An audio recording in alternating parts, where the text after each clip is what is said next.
Hello and welcome back to Julie's Jewels. I am Mike Turner and I'm here with, you guessed it, Jules herself, Julie Fingar. How are you doing? I'm doing fantastic. How are you? Awesome, doing great. Last time we were here, we were talking about injuries. We talked about injury prevention. This time we're talking about, so you have an injury. You know, we all know that all of us runners, everyone will eventually get an injury of some sort. So what happens? What do we need to do? Let's get into that. So what are the most common runner injuries? Yeah, I think the most common are runner's knee, IT band issues, weak glutes, weak butt, and hamstring piriformis. Kind of the lower extremities are usually the typical, along with, some things in the calf, Achilles area. So the whole lower part of our body is usually prone to getting broken down and may get injured.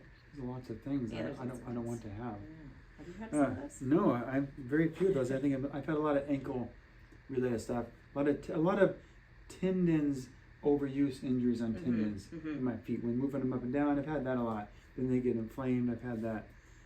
So when do you know when an injury is serious enough to slow down, see a doctor, stop a race?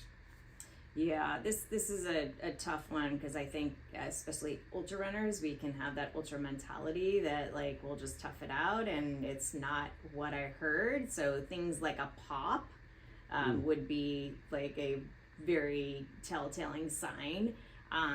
Things like when you tear a muscle, for instance, I tore both of my hamstrings years ago separate times, but I heard this kind of, for lack of a better word, this tear start kind of just going up the belly of the muscle there. And so you kind of know, you either know or you don't know. So you know when something is really awry and you have significant pain. I think pain versus just tolerance of it are two different things, and those are when you know it's time to stop. If it feels you're just balanced and you're equally just fatigued and tired or emotional or grumpy, or you may think it's bad, but usually when it's like you hear or feel something really unusual.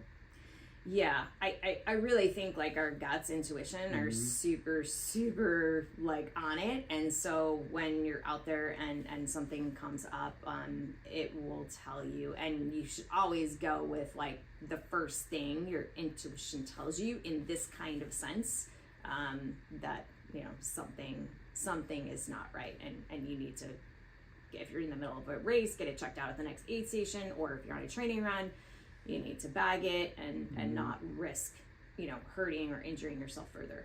I guess you'll know when to see a doctor when something like that stops you and you're really concerned.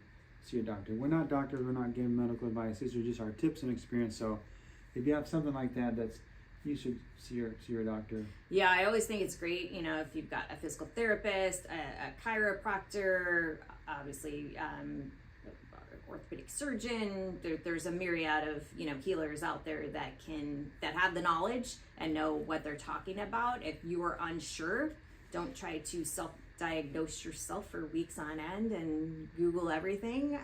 It just is, again, back to see a professional, and they will tell you what it is and what you need to do.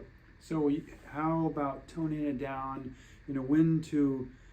How to maintain your fitness when you're in an injury. You say you're mid-block, you're between you're maybe 2 months out of a race or 3 months, and how do you kind of maintain your fitness and still not overdo it, I guess? Yeah, this is tricky because a lot of people want to stay in that training mode and they don't want to give up. If it was a 2-hour run, I don't want to give that up, but you may have to adjust and adapt, and you may have to either cut the time in half or a quarter of that, or do another activity like we talked about, biking, swimming, aqua jogging, something else in the meantime until whatever the injury is gets stronger, and then you can resume what it is that you were doing. But it's always best, before it's too late, check yourself before you wreck yourself, to back off and see a professional.